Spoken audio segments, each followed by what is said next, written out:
नमस्कार दोस्तों हरियाणा की पॉलिटिक्स के लिए एक बड़ी खबर है, एक बड़ी हलचल है। दरअसल कुछ दिन पहले चंडीगढ़ में एक डिनर हुआ और उस डिनर ने बीजेपी सरकार के होश उड़ा दिए। बीजेपी सरकार को चिंता होने लगी कि ये चल क्या रहा है, क्योंकि वो डिनर बीजेपी के ही एक बड़े नेता ने दिया था, जिसमें कुछ विधायकों को बुलाया गया था। सिर्फ कुछ एक इलाके के विधायकों को बुलाया गया था और 12 विधायक उस डिनर में पहुंचे थे। वो बीजेपी के बड़े नेता जो हैं वो केंद्र में मंत्री हैं और उनकी बेटी स्टेट में कैबिनेट मंत्री हैं। आपको पता चल गया होगा, खबर आप तक पहुंच गई होगी शायद। ये बीजेपी के बड़े नेता हैं जिन्होंने डिनर दिया है। ये राव इंदरजीत सिंह दक्षिण हरियाणा के बड़े कद के नेता हैं और ये खुद केंद्र में राज्य मंत्री हैं और इनकी बेटी आरती राव हरियाणा में कैबिनेट मिनिस्टर है। आपको पता है, ये जो डिनर हुआ ये आरती राव की सरकारी कोठी पर हुआ चंडीगढ़ में, जिसमें 12 विधायक दक्षिण हरियाणा के पहुंचे। 11 बीजेपी के थे और एक कांग्रेस का। लेकिन इस डिनर की खबर सामने आने के बाद बीजेपी सरकार के होश उड़ गए कि ये क्या चल रहा है, ये क्या खिचड़ी पक रही है, दाल में कुछ काला तो नहीं, राव साहब कुछ करने वाले तो नहीं है। दोस्तों ये 12 विधायक कौन है ये भी हम आपको बताएंगे, लेकिन उससे पहले हम आपको बता दें कि यह डिनर कब हुआ था। कुछ दिन पहले 15 तारीख के आसपास हरियाणा के मुख्यमंत्री नायब सैनी दरअसल रेवाड़ी गए थे और राव इंदरजीत सिंह का एक बड़ा प्रोग्राम था वहां पे। और उस प्रोग्राम में लोगों के सामने, सभी नेताओं के सामने राव इंदरजीत सिंह ने नायब सैनी से कहा कि हमने आपकी सरकार बनवाई है, हमारा हक बनता है, हमारे काम होने चाहिए। यह राव इंदरजीत सिंह ने बोला नायब सैनी को। इस पर नायब सैनी ने भी जवाब दिया। जब नायब सैनी बोलने लगे तो उन्होंने कहा कि हमारी सरकार किसी एक जाति की नहीं है।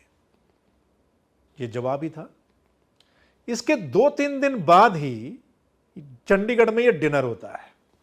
तो इसका मतलब क्या है कि कहीं राव साहब को वो बात चुभ तो नहीं गई नायब सैनी के, और उनके मन में कुछ और ख्याल तो नहीं आ रहा था कि उन्होंने दक्षिण हरियाणा के विधायक बुलाए जिनको डिनर दिया।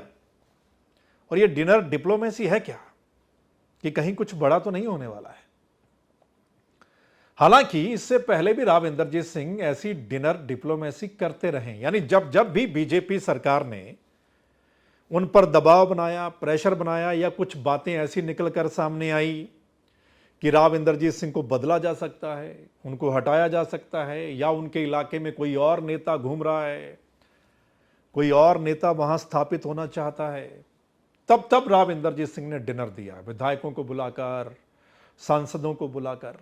यानी राव इंदरजीत सिंह ने अपनी ताकत दिखाई है बीजेपी को कि भाई मैं कम नहीं हूं, मेरे पास हैं कुछ लोग, इसलिए गलत फहमी में मत रहना। यह डिनर डिप्लोमेसी राव इंदरजीत सिंह की ऐसी है, यानी इसको प्रेशर पॉलिटिक्स आप कह सकते हैं।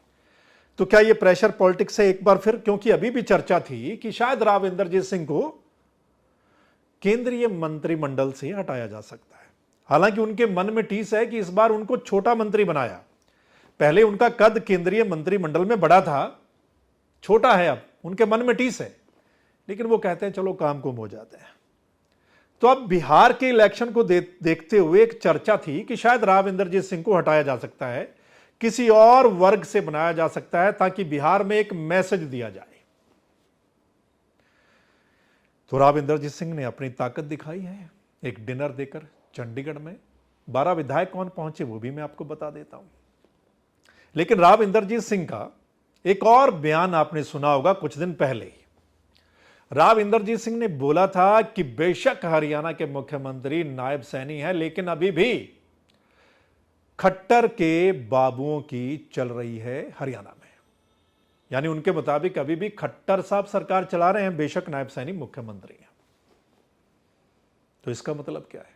दूसरा, जो राव इंदरजीत सिंह ने रेवाड़ी की जनसभा में बोला कि हमने आपकी सरकार बनाई है, तो इसका मतलब राव इंदरजीत सिंह अपने आप को उस सरकार में मानते नहीं है, या अपने आप को कुछ और अभी मान रहे हैं, या पूरे बीजेपी के हुए नहीं है। क्योंकि आपको पता है कि राव इंद्रजीत सिंह इससे पहले कांग्रेस के भी वरिष्ठ नेता रहे हैं, वहां से भी बड़े बड़े उनको पद मिले हैं, मंत्री बने हैं। लेकिन अब लगातार 3 बार से वो केंद्र में मंत्री बनाए जा रहे हैं। और एक और बड़ी बात मैं आपको बता दूं कि हरियाणा का अभी हाल ही का ये ऐसा सियासी परिवार है जिस परिवार से 2-2 मंत्री हैं, एक केंद्र में और एक स्टेट में। यानी राव इंद्रजीत सिंह खुद केंद्र में मंत्री हैं, राज्य मंत्री, और उनकी बेटी स्टेट में कैबिनेट मंत्री हैं। ये बड़ी बात है उनके लिए। लेकिन फिर भी राव इंद्रजीत सिंह को लगता है कि उनको और बड़ा कुछ मिलना चाहिए, क्योंकि राव इंद्रजीत सिंह को लगता है कि दक्षिण हरियाणा की इतनी सीटें जिताकर उन्होंने बीजेपी की सरकार बनाई है। यानी राव इंद्रजीत सिंह को लगता है कि सरकार उनकी वजह से बनी है, क्योंकि दक्षिण हरियाणा से बीजेपी को 17 सीटें मिली हैं, कांग्रेस को 6 सीटें, और उन 17 में से राव समर्थित कई सारे एमएलए चुनकर गए हैं और सरकार बनी है। इसलिए राव इंद्रजीत सिंह को लगता है कि उनकी वजह से सरकार बनी है, उसको और बड़ा कुछ मिलना चाहिए। उनके मन में कभी कभी टीस मुख्यमंत्री ना बन पाने की भी आती है। यानी जब कभी सवाल होता है तो उनको लगता है कि उनको मुख्यमंत्री होना चाहिए था। लेकिन ये जो डिनर इन्होंने दिया, जो 12 विधायक पहुंचे, सुन लीजिए फिर बात करता हूं। एक तो उनकी बेटी जो मंत्री हैं, उनकी कोठी पे डिनर हुआ था, आरती राव।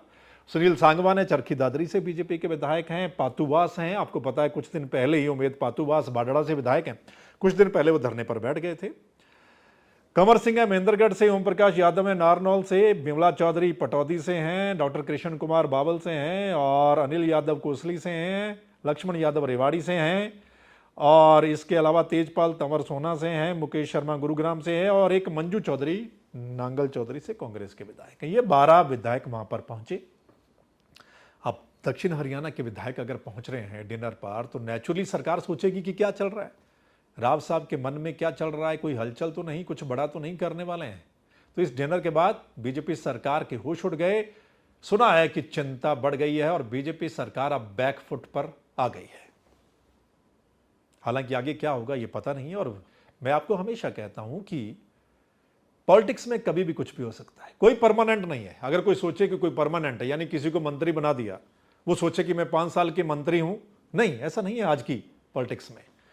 किसी को मुख्यमंत्री बना दिया और वो सोचे कि मैं 5 साल तक का मुख्यमंत्री बन गया हूं, तो ऐसा नहीं है आज की पॉलिटिक्स में। क्योंकि अब हम देख रहे हैं, कई सारे उदाहरण हमारे सामने हैं, कई स्टेट के मुख्यमंत्री बीच में बदल दिए गए हैं, और खासकर बीजेपी कई स्टेट में अपने मुख्यमंत्री बदल चुकी है। वो एक्सपेरिमेंट करती रहती है। गुजरात में इन्होंने किया, हरियाणा में भी खट्टर साहब को बदल दिया था, नायब सैनी को लेकर आए थे। सो आज की राजनीति ऐसी है, कोई परमानेंट, यानी किसी नेता के पास कोई परमानेंट सीट नहीं है, परमानेंट कुर्सी नहीं है। कभी भी उथल पुथल हो सकती है, अदला बदली हो सकती है, बदला जा सकता है, और राजनीति में कभी भी कुछ हो सकता है दोस्तों।